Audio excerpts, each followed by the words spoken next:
friend Haley Sparks here with us this morning, and today she's showing us another way to get the body moving. We got some bands.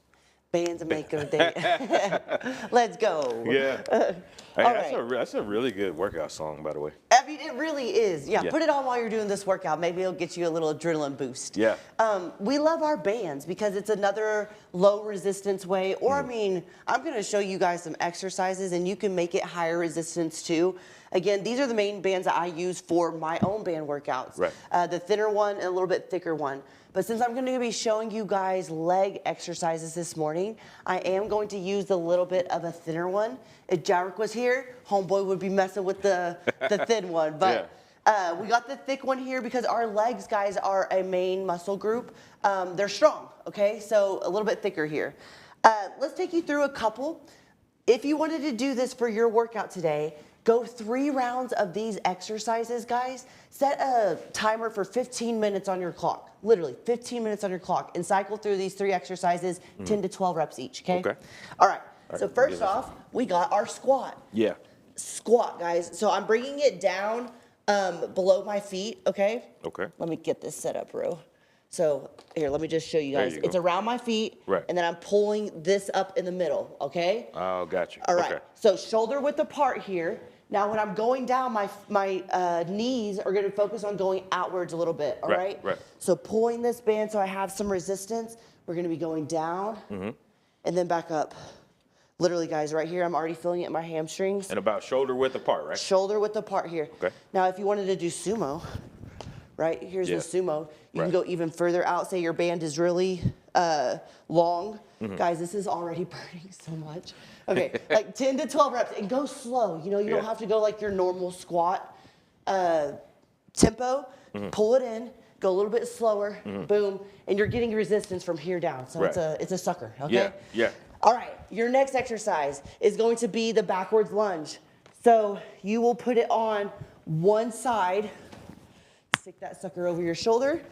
The leg that does not have the band is going back. Gotcha. All right, everyone? Okay. So you're focusing on controlling that knee to go out because it's going to want to go in. Right. All right? So right Oh, here. I know that's a burner. Look, I'm already breathing hard, everyone. Okay, 10 to 12 each side. Booyah. All right, switching it over. Guys, again, you could even go with that thinner band right there. I have a postpartum lady who is doing these workouts right now. Right. Just getting a little bit of resistance into her schedule. And then the last one, guys, is the deadlift. And I've showed this one before. Again, all around the legs. You can hold it here if you would like to. I like to bring it down again, like the squat. All right, guys? Pulling the band in between your legs. Now, is that just for extra resistance? Yes, Okay. extra resistance, a little less awkward too.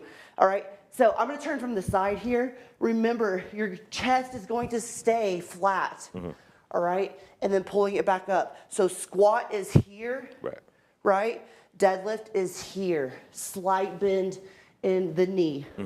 Boom. What you think, bro? Man, that looks like a burner to me, man. Yeah. Let's go.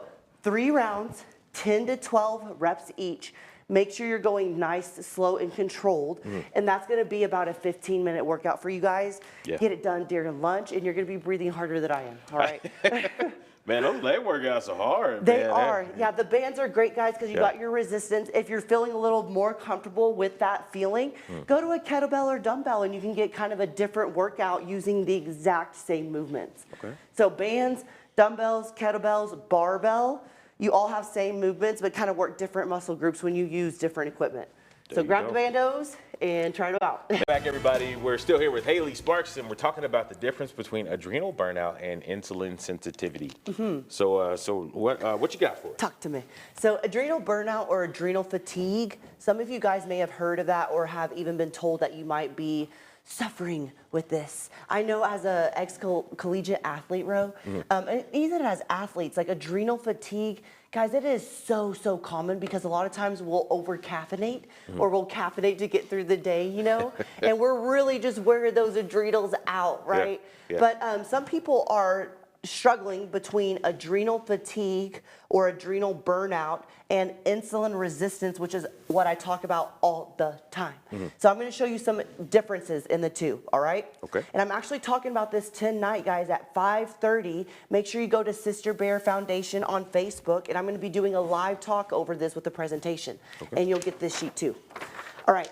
So the primary cravings, if you're with adrenal fatigue, is going to be sweets and carbs versus insulin resistance, where you're going to crave salt and caffeine. Okay. Two different things, but always something that we're craving, either chips or candy, right? So maybe if it's towards the sweet and carby route, that might be aiming towards a little bit more adrenal fatigue rather than insulin sensitivity. All right. Weight pattern.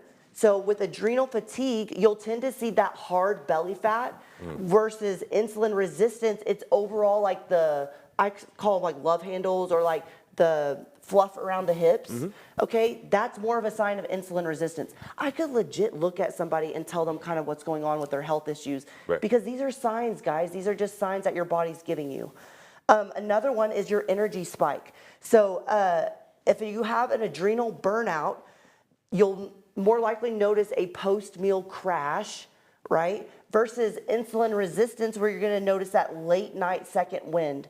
So maybe around 10 or 11, you're noticing late night craving. Yeah, the late night or the energy and the cravings, guys. Like you're ready to go at 10 or 11 o'clock at night. That's a hormonal thing. That's insulin resistance.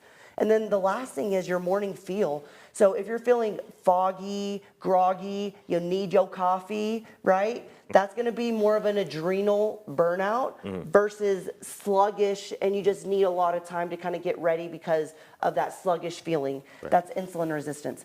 Now, when you say adrenal burnout, is that more of like your adrenaline is just, are you lacking it? Kind of what is that? Yeah, your adrenals are going to be more like your kidneys, and like those things are kind of taking a hit here, or your adrenal system. Like those are more so taking a hit. And it's very, very common in a lot of us. Like these symptoms, you may be like, I'm noticing the symptoms in all of these areas. It's hormones, everyone, okay? So we can get on top of these things holistically. So I'll be talking about adrenal support and insulin support this afternoon, guys. But if these kind of ring a bell, make sure you reach out. We can talk about it too. All right. Okay. There you have it. Haley, always good having you